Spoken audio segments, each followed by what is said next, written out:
Long దూరాలు వెళ్ళాలంటే ఛార్జీలు పెట్టుకుని వెళ్లాల్సినటువంటి పరిస్థితి ఉండేది. కానీ ఇప్పుడు ప్రస్తుతం ఫ్రీ బస్ రావడంతో దగ్గరలో ఉన్న దేవాలయాలకి దూరమైనా సరే ఫ్రీ బస్ ద్వారా వెళ్ళిపోతున్నారు. దానివల్ల దేవాలయాలకైతే మాత్రం క్రౌడ్ పెరిగిందని మాత్రం మనం పక్కాగా చెప్పాల్సినటువంటి పరిస్థితి ఉంది. ఆ విధంగానే ఇక్కడ క్రౌడ్ అయితే పెరిగిందని అక్కడ కొంతమంది చెప్తున్నటువంటి పరిస్థితి. కానీ ఏదేమైనప్పటికీ కూడా వైష్ణవ ఆలయాల్లో భక్తుల క్రౌడ్ అనేది ఏకాదశి రోజున కంపల్సరీగా ఉంటుందని మాత్రం మనం అధికారులు గుర్తించాల్సినటువంటి పరిస్థితి అయితే ఉంది. ఇలాంటి జరగకుండా ఉండాలంటే కూడా ముందుగానే ఒక 2000 మంది వస్తారనుకుంటే 3000 మందికి ఏర్పాట్లు చేసుకున్నట్లయితే గనక కొద్దిగా వేస్ట్ అయితే ధనం వేస్ట్ అవుతుందేమో తప్ప ఎక్కడ ఉన్నటువంటి భక్తులు ఎవరు కూడా ఇబ్బంది పడకుండా ఉండేటువంటి అవకాశం ఉంటుంది. ముఖ్యంగా ప్రభుత్వం కూడా, రాష్ట్ర ప్రభుత్వం కూడా ఇదే చెప్తుంది, తక్కువ అంచనా వేయద్దు, జనాన్ని ఎక్కువ అంచనా వేసి తక్కువగా భక్తులకి ఎక్కువ సమయంలో దైవ దర్శనం చేపించండి అంటూ కూడా అటు ప్రభుత్వం కూడా చెప్తున్నటువంటి పరిస్థితి. దీనిపైన అధికారులు ఎటువంటి నివేదిక ఇస్తారనేది మాత్రం మనం చూడాల్సినటువంటి పరిస్థితి అయితే ఉంది. సంస్థలో ఈ ఆలయం ప్రారంభమైన తర్వాత ఇది తొలి కార్తీక మాసం అవడంతో ఇంతమంది క్రౌడ్ రావడం జరిగింది అనేది ఒకటి వినిపిస్తూ ఉంది. సో అంటే తొలి కార్తీక మాసం కాబట్టి అసలు ఈ విషయంలో అప్రమత్తత అనేది మనకి ఎక్కడ కనిపించట్లేదు. ఎందువల్ల ఈ ప్రమాదానికి ఇది ఒక కారణంగా మనం ఇప్పుడు చూడాల్సి వస్తుంది. జ్యోతి, ఇక్కడ మనం చూసుకున్నట్లయితే అధికారులు, ఇక్కడ ఎండోమెంట్ అధికారులు, రెవెన్యూ, అదే విధంగా పోలీస్ యంత్రాంగం, ఈ ముగ్గురు కూడా సమన్వయం చేసుకుంటేనే ఎటువంటి అంటే అది దేవాలయానికి సంబంధించినటువంటి ప్రోగ్రామ్స్ కావచ్చు, ఇతర దైవానికి సంబంధించిన ఏ ప్రోగ్రామ్స్ కైనా అటు ఎండోమెంట్ మరియు పోలీస్ మరియు ఫైర్ అండ్ రెవెన్యూ ఈ ముగ్గురు కూడా కంపల్సరీగా కూడా ఈ నలుగురు కూడా కోఆర్డినేషన్ చేసుకోవాల్సినటువంటి పరిస్థితి ఉంటుంది. ఇక్కడ ఏదైతే జనం వచ్చేటటువంటి సంఖ్య ఏదైతే ఉందో వీళ్ళు సుదూర ప్రాంతాల నుంచి రారు, చుట్టుపక్కల నుంచి రారు అనే ఆలోచన వీరిని తప్పుదో పట్టించింది. ఆ ఆలోచన వల్లే ఇక్కడ ఈరోజు 9 మంది దుర్మరణం పాలవడానికి తొక్కిసలాట్లో కారణం అని మనం భావించాల్సినటువంటి పరిస్థితి. ముఖ్యంగా ఈ విషయం ఏదైతే ధారాళంగా అటు రాష్ట్ర వ్యాప్తంగా వ్యాపించడంతో అక్కడ కడమ దేవాలయాల్లో కూడా అధికారులు అలర్ట్ అయినట్టు కూడా మనకు సమాచారం అందుతున్నటువంటి పరిస్థితి.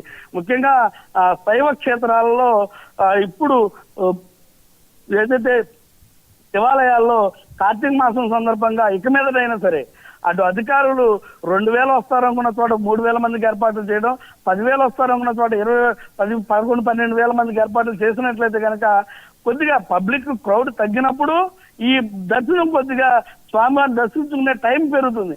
అంతే తప్ప ఎటువంటి ఇబ్బంది ఉండదు. కాబట్టి ఆ ఏర్పాట్లు ఏవైతే ఉన్నాయో ఆ ఏర్పాట్లని మెరుగుపరిచే విధంగా అధికార యంత్రాంగం కనుక ముందుకు సాగినట్లయితే కనుక ఎలాంటి దుర్ఘటనలు అయితే జరగకుండా అయితే నివారణ చేయొచ్చు. సాంబశివరావు, ఇక్కడ ఇంకో విషయం కనిపిస్తోంది మనకి. ఈ ఆలయం దేవాదాయ శాఖ పరిధిలోకి లేదు, అంటే ప్రభుత్వానికి సంబంధించి కాదు, ఇది పూర్తిగా ప్రైవేటు పరంకి సంబంధించిన ఆలయం. అంతేకాకుండా ఈ ఆలయానికి సంబంధించి ఎవరు కూడా ప్రభుత్వానికి ఎటువంటి ఇన్ఫర్మేషన్ ఇవ్వలేదు అనేది మనకి ఇక్కడ వస్తుంది. సో ఇలా ప్రైవేట్ పరంగా ఉన్నటువంటి ఆలయాలు ఉన్నప్పుడు ఎటువంటి జాగ్రత్తలు తీసుకోవాల్సిన అవసరం ఉంటుంది? ఇలాంటి పర్వదినాల సందర్భంలో ప్రైవేట్ దేవాలయాలు ఏవైతే ఉన్నాయో, ప్రభుత్వ అధీనంలో ఏవైతే లేవో, వారు ఎటువంటి నియమాలు పాటించాల్సిన అవసరం ఉందంటారు?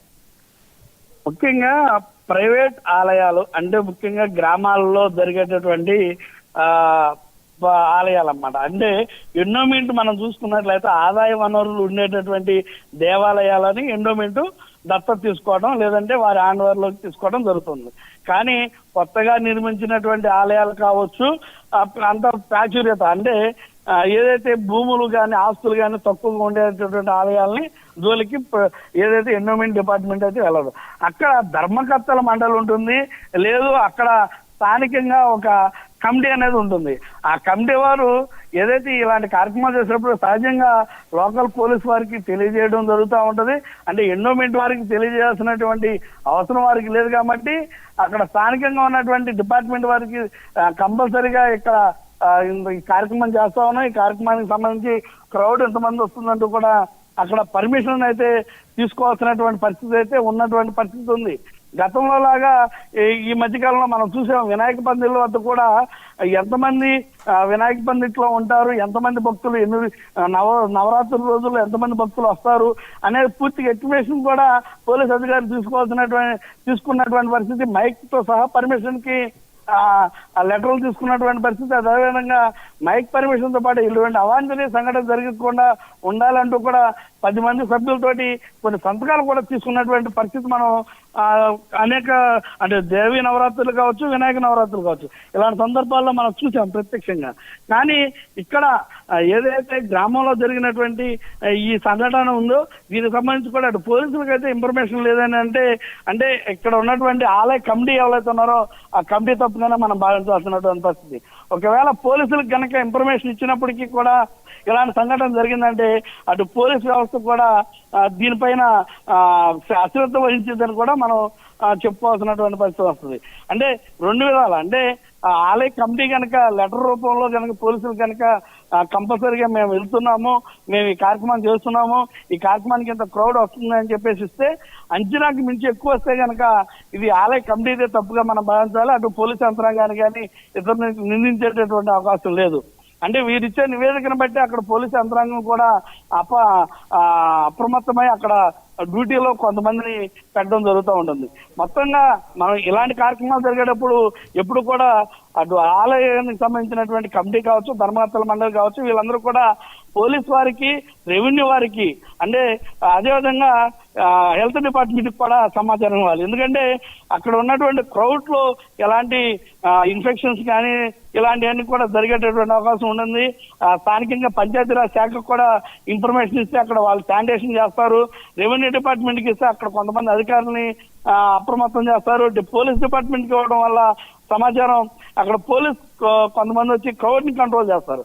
ఇదంతా కూడా ప్రత్యేకంగా ప్రైవేట్ కమిటీ ఏదైతే ఉంటుందో ఆ కమిటీ వాళ్ళు చేసినటువంటి తప్పిదంగా అప్పుడు మనం భావించాల్సినటువంటి పరిస్థితి ఉంటుంది. Jyoti, right, thank you Sambasivarao.